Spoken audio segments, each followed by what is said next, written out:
What's going on, college football fans? Welcome back to the First and Long College Football Show.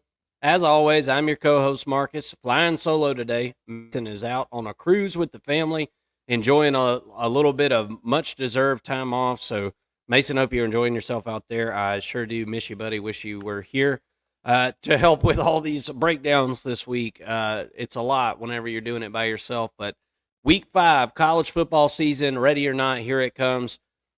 We're going to talk about Oklahoma State visiting Kansas State. It's a Big 12 showdown, and this is a put up or shut up game for both teams, right? Both of these teams have ambitions of going to the Big 12 championship game and possibly, making their way into a 12-team college football playoff as we're in the 2024 season, and that's, you get a guaranteed bid now. You win that conference, so this is a really big deal, this game, and both of these teams coming off of a loss. I feel like it puts added pressure on both sides here. So let's jump into the matchup. If you're new to the channel, typically there's another guy here named Mason, right? I would say the better half of this show, and he's out, like I said, on a trip with the fam, so he'll be back. Welcome to the First and Long College Football Show. I don't know what took you so long to get over here, but we hope that you'll consider hitting the subscribe button. We're having a freaking ball in 2024. We had a really good time with you guys last year in 2023 as we were just getting the channel going.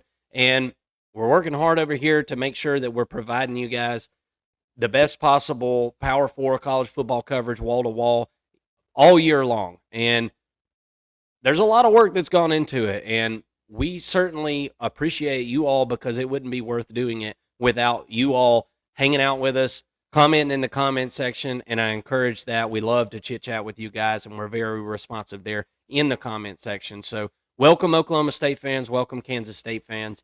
Let's jump into this thing. Let's talk about Oklahoma State first because they are the visiting team, and let's just go with them first. Offensively, this team is coming off of a game in which they've struggled more in that game than I've seen them struggle all year long. This offense has been automatic all season long until they went up against Utah last week and ran into a buzzsaw. I mean, look, here's the deal. The old saying is defenses travel, and defenses don't typically take days off. And I don't fully believe that. I think there are days where defenses don't have good days, but I attribute that more to offense having a good day. Offenses tend to be the side of the ball where you can have a little oopsie Saturday and it can really cost you. And that's what Oklahoma State did this past Saturday. I mean, they absolutely crapped down the back of their leg, right? Bowman looked terrible. This was the first game this year that we've seen him look like that. We've always known Alan Bowman as a guy who's a bit of a gunslinger. He'll risk the ball. He will throw it up for grabs. Threw, I think, 16 interceptions last year. And so that kind of puts things in perspective, right? He has been averaging, and this passing offense has been averaging over 300 yards a game up until last week, and I think they snuck under that 300-yard mark. But the point is they've top 10 in every passing category known to man as of, before last week, and still really high. And part of the reason for that is Dazon Stribling, right? Rashad Owens, Caleb Presley. These are three damn good wide receivers, and definitely the strength of this offense. It's where the playmakers lie, is in the wide receiver room. And with that being said, we'll kind of talk more about the Kansas State defense here in a minute. That's been a soft spot for the Kansas State defense is the secondary, if there has been one. I think the run protection for, or I should say the run coverage for Kansas State's defense has been pretty solid. The defensive line has been solid, got after the quarterback, got after the running backs, held run games in check. I have confidence there. But the passing game has been where opposing teams have been able to pick on this defense a little bit. Now, with that being said, it's much harder to do something like that when you know what's coming. And I feel like we kind of know what's coming with Oklahoma State at this point. They have absolutely struggled to run the football. That first week of the season ran the football really well. 28 carries for Ollie Gordon. I think it was the first week, or it was that Arkansas game. I think it might have been the Arkansas game. there's been considerably less carries for him every single game since. And he's ran for less than 50 yards over the last 3 games. So the rushing attack for Oklahoma State seems to be non-existent for whatever reason. Even though you've got a guy like Ollie Gordon that everybody at this point knows number 0 for Oklahoma State, and what all he did last year, 1,500 yards rushing or whatever, 1,600 all-purpose, whatever statistic you want to look at. I mean, he had an unbelievable season last year. But for whatever reason, this really, really experienced offensive line, and by experienced, I mean the most experienced returning offensive line to have ever graced the field for a college football program. Like 200 and something plus starts for this offensive line for Oklahoma State, and they can't run block. They cannot run block. I don't know what the deal is. They can pass block. I've talked about the success in the passing game. The quarterback's been sacked 1 time all year, right? And this team was good at protecting the quarterback last year, much better at running the football last year. I don't know what's going on. I don't know how there's that much difference between, I get the difference in blowing off of the line of scrimmage and run blocking and backing up and pass pro. I get that, but I've just never seen an offensive line as experienced as this be so hot and cold as far as, different aspects of their game. So something to definitely look out for as this game goes on. Kansas State, we'll talk about the defense first since we just talked about the Oklahoma State offense. I really like this front 7 for this group, particularly the front 4. I really like Brendan Mott, a guy who has been an absolute playmaker this year, making tons of plays for this defense. But as I said, the soft spot lies in the secondary. And by soft, that may be a little bit of an exaggeration, but 214 yards per game allowed passing, that's 76 in the country. And if you want to look at Kansas State's one loss, it wasn't anything to do with this defense, guys. It wasn't anything to do with this defense. So just to be clear, the strength of Kansas State's team lies on the defense. I don't think there's any doubt about that right this second. But we're playing devil's advocate here. We're talking about the weakest part of the defense, and I think it's the secondary. I certainly think it's the secondary. Because this team's been really, really good against the run. 12 sacks on the season, right? That's 11th in the country. That's amazing. Those are really, really, really disruptive numbers there. You're going to need that. I don't know how you get Bowman on the ground. Like I said, Utah did it 1 time at the very end of the game last week. It hasn't been done a lot. If Kansas State can figure out a way to get Bowman on the ground twice, 2 sacks, I think that is a big, big deal. Because that Oklahoma State offense, they rely on every down to get it done. They're not good on 3rd down, right? And if you can keep it to where they're 3rd and 8, 9, 10 or longer, I think you're going to be in really, really good shape in this football game, and you might even just cover the spread. But a guaranteer of covering the spread in this football game is getting a turnover, something that this defense has not been good at this year. Only 1 fumble recovery and 2 interceptions. 3 turnovers is pretty daggum low as far as looking across the country and what teams are doing. Illinois playing this weekend has created 10 turnovers so far this season. So just to kind of try to put that in perspective, I think that this Kansas State defense has got to figure out a way to take the football away from Oklahoma State in this football game. At least do it once, get Bowman on the ground a couple of times, and I think you're going to be pleasantly surprised at what that does to this football game. Oklahoma State's not an offense that needs to be getting off schedule. They got to be on schedule, and if you can disrupt that, I think you'll be in pretty good shape. Let's talk about the Kansas State offense, and we'll talk about the Oklahoma State defense as they'll be matched up against each other this weekend. Offensively, you've got a really young quarterback in Avery Johnson, and I can't help but sit back and ponder, and I'm not a Kansas State fan. I'm just a huge college football fan, but I've watched a ton of Kansas State football this season. For whatever reason, a lot of those matchups have intrigued me against, Arizona and BYU last week, and Kansas State has been a team on my radar because mentally and predictions wise on the channel, I've got them as my number 2 team in the Big 12 right now. But I can't help but think what this team would have done last week if you had Howard, and shoulda, coulda, woulda, doesn't matter now, he's gone.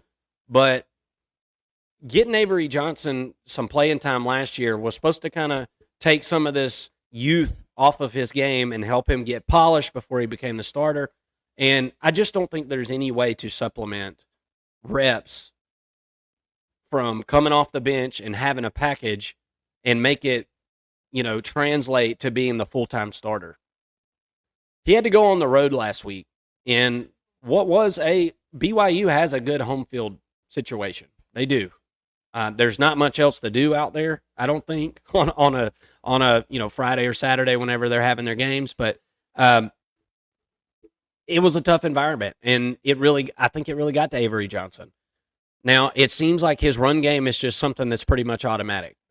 If you don't know, Avery Johnson is a pure dual threat quarterback. He has a great arm, and he has some he's seriously fleet of foot. If this guy gets the edge on you, he'll hit you for a 40-yard touchdown, or he can use it to pick up third downs, 3rd and 3, 3rd and 4. Pretty powerful runner as well whenever he needs to be, which I don't recommend at this point, need to get out of bounds. But it's been a big part of Kansas State's offense, and it's an offense that I think lacks playmakers. I'm just going to be completely frank with you. Chase Brown, Keegan Johnson are reliable guys, right? But I don't feel like they're wide receiver ones in an ideal world, right? I think that they're a really good supporting cast. I think those are good wide receiver 2s or 3s or a rotational piece or something like that.